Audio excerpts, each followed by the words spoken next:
Okay. Um,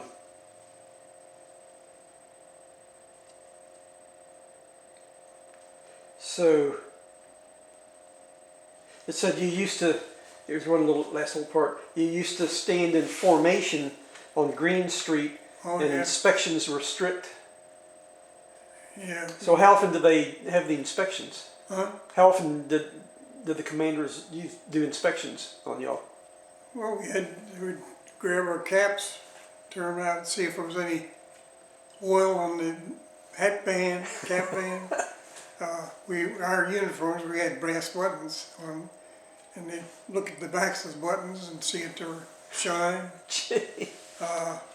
Sometimes make you hold up your feet, see if there was dirt and mud or anything on the soles. And because they continually preach to us that we had to set an example as Americans in London and everything for the British people and the others and everything. And we stand out there. We used to gripe about having to stand there and would sometimes be out in formation and hear buzz bombs coming over. And you just have to stand there and Well, then you say here, as a unit of the top headquarters for all U.S. troops in Europe, y'all did not participate in the initial invasion of Normandy, but you received your orders to move from London to the port of Southampton on or about August 26, 1944. And you boarded an old Belgian ship for a movement to the continent. And this is you and the roughly 15 other soldiers that were in I don't know exactly how many, 12 or something, how many there were of us. Okay. And each of y'all, at this point, you're still a buck private? By then I may have been a corporal or something, I don't remember, I don't know what. Okay. When, And maybe it says in here somewhere.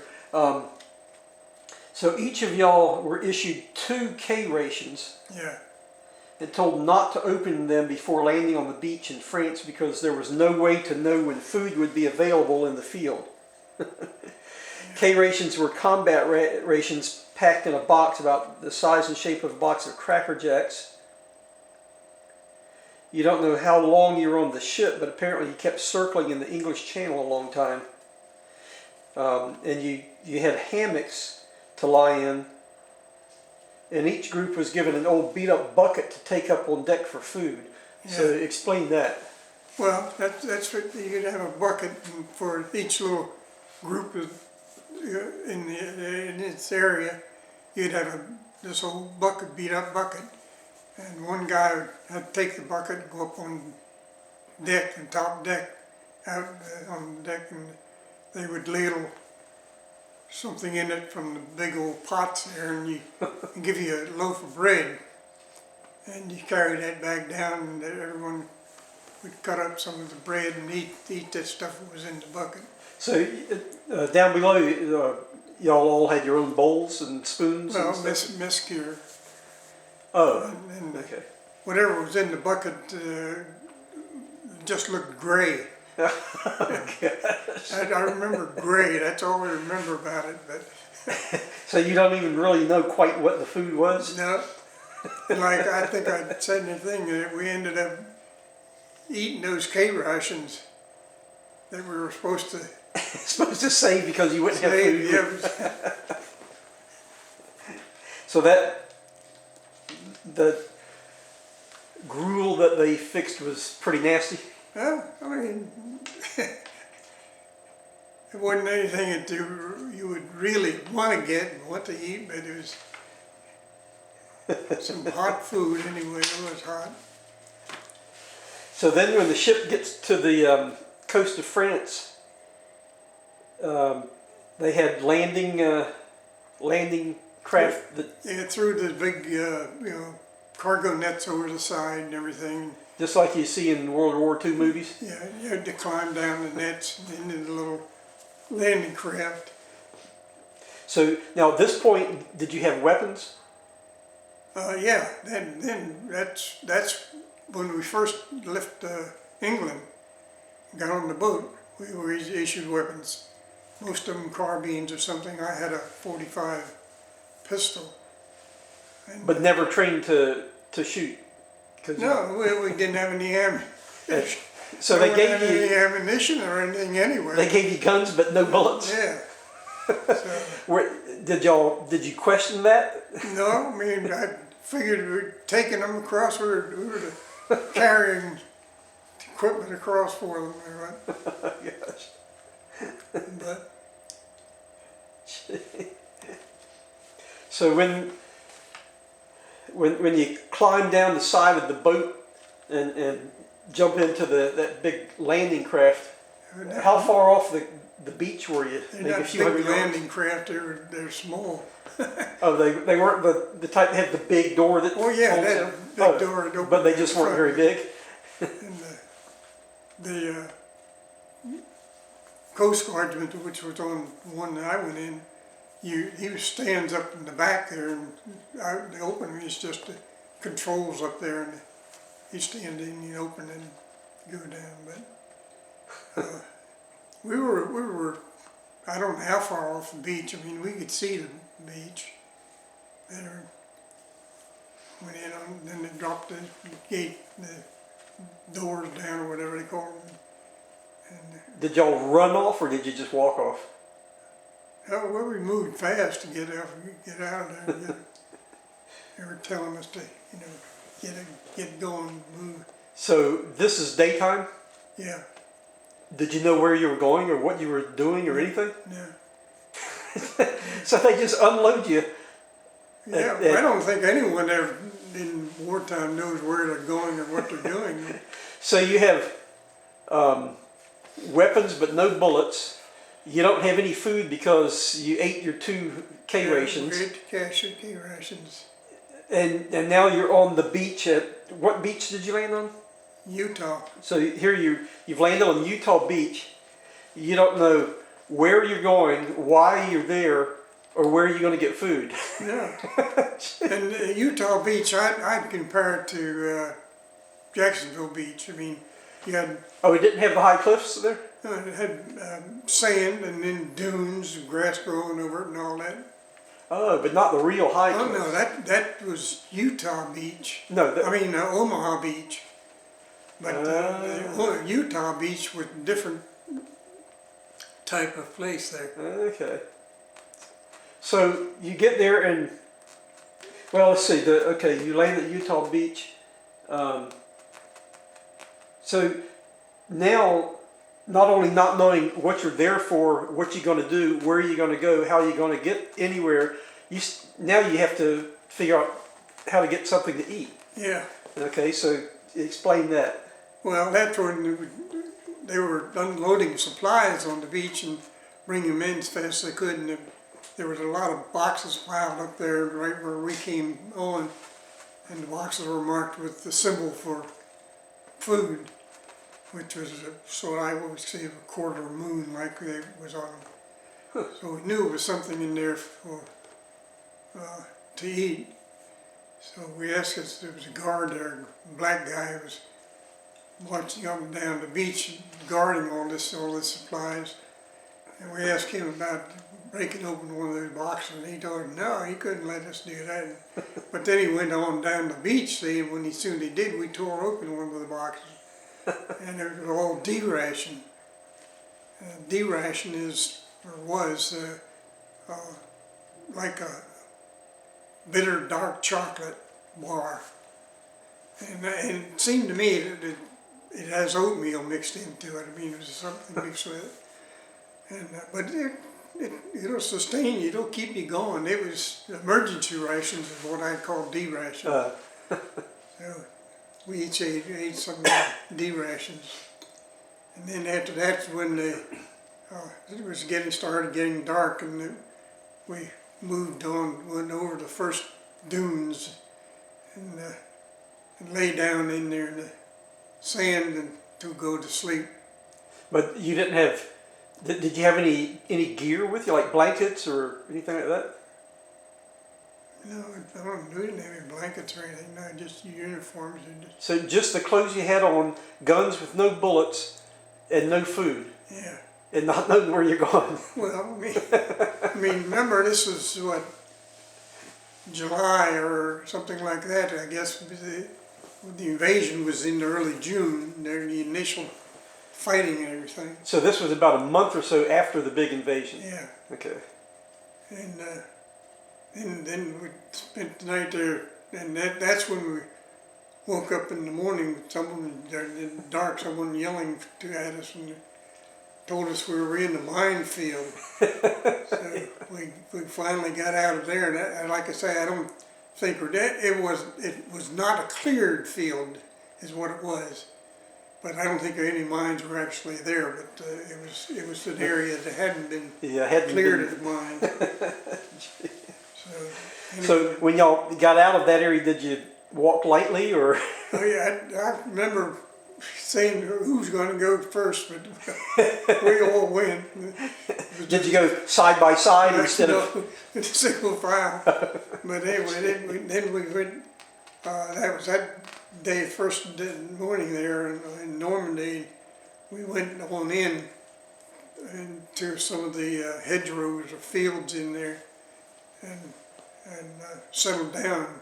Pitched. We got some tents. There were some tents that unloaded and everything. Oh, so the army was unloading supplies all in the area. Yeah, through there. So we set up camp there in one of the hedgerows in the fields there, and that's where this Jay Parent, he was a tech sergeant, 5 stripes. That's where he said, "Hey, come on, let's go over." And there was a farmhouse up we could see off in some distance there, just a little old stone building. And we went up there, and he and I, and that's where the little old French couple, they were so glad to see us and everything, and they insisted, and she insisted on cooking us a couple eggs. We each had an egg to eat, and some Calvados. Some what? Calvados. What is that? The liquor and that made apples, I think it is. Oh. It's powerful stuff. So you had liquor made from apples and some eggs. Yeah, but they use it in coffee, or those Frenchmen, they did. Huh. So the eggs were the first real food that you had then. Yeah. But they were just as nice as they could be to us. They treated us so we were their liberators. And being where their little farmhouse was, they probably had been through a lot when the initial invasion took place. But anyway, then we went back to and stayed back in the field. I don't know how long we stayed there, but we stayed there in that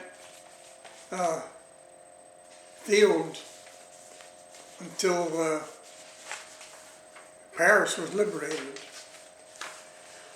Oh. And then when Paris was liberated, we got orders to move. They would load us in trucks, Red Bull Express trucks.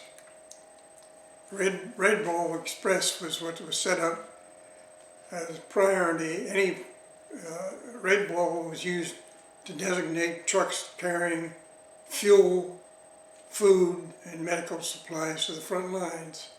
But they had a bunch of Red Bull trucks come in and pick us up and took us to Paris that way, just straight shot. Well, how did they get orders to you? I mean, did they even know where y'all were? Well, yeah, some of the officers knew what was going on, of course. How did they know where y'all were? I mean, they knew that y'all had gone to this little farmhouse and stuff like that? Oh, no, but that part of it, no. But they knew it. Our unit was some were there right off the beach in those fields. Somewhere in there. So we got the Red Bull Express rides to into Paris.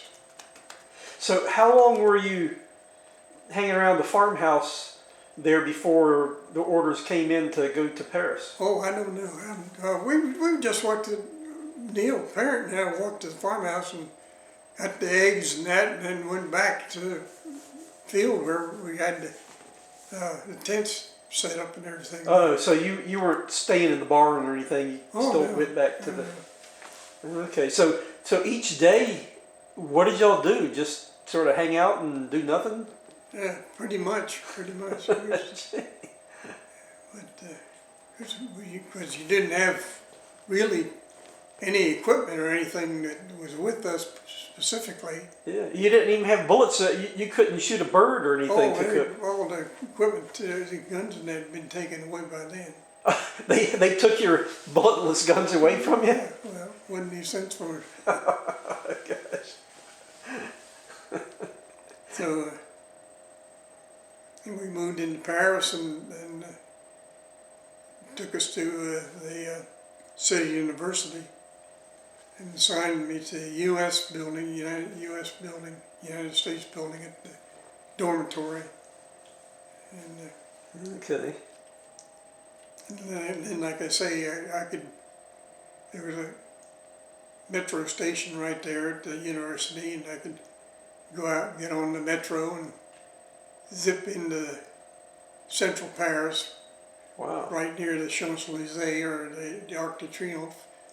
That's where I'd get off and I'd go to the Rue de Berry restaurant, and that's where I ate. And then I'd walk back over to the Champs-Élysées and go to the Majestic Hotel, which was where headquarters was set up. And Now, I just know something here. You say just before leaving England, you'd been promoted to private first class. I didn't. Yeah. And then sometime in France, you made sergeant, skipping over corporal. Oh, okay. I was thinking of corporal, and then I skipped for PFC, but it was the other way around. Yeah, your PFC, then skipped corporal and went straight to sergeant. Okay, and then here you say in your old papers there's a menu for Christmas dinner. Yeah. On December 25, 1944. Do you still have that? Yeah. Well, then we ought to scan it. Maybe next time, next week or whatever, when we continue on, you can bring some things. I can just take them right upstairs, scan it, hand it right back to you. Well, that stuff is hard. I mean, I know it's there, but how in the world I can find it? So. Well, if you have anything, any pictures or anything like that, that you can find, then you can bring it over there. And over here, I'll scan them. Then I'll have a file of all these pictures or documents or anything like that. Okay, so you're in Paris. Oh, okay. Then you say, okay, now you're a sergeant, and while you're in Paris, you were offered a field commission as a second lieutenant, but you declined it. Yeah. And you didn't think that would be a good deal to be second lieutenant? I figured it would lengthen the time I had to stay over there, which turned out to be wrong, of course. Colonel Holloman, he accepted. They often talked to him. He accepted, and I had a picture somewhere that was taken on the roof of the Majestic Hotel of he and a couple other guys that got the field commissions in their officers' uniforms. After I got back to the States, I checked with Colonel Holloman. He was from Raleigh, North Carolina, and his family owned a big department store in Raleigh. And anyway, I got in touch with him and talked to him about it, and it turned out he had gotten back well before I did and was a captain. Oh, gosh.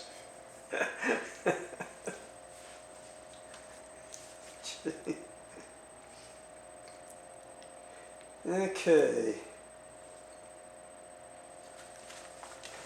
Let me turn this off at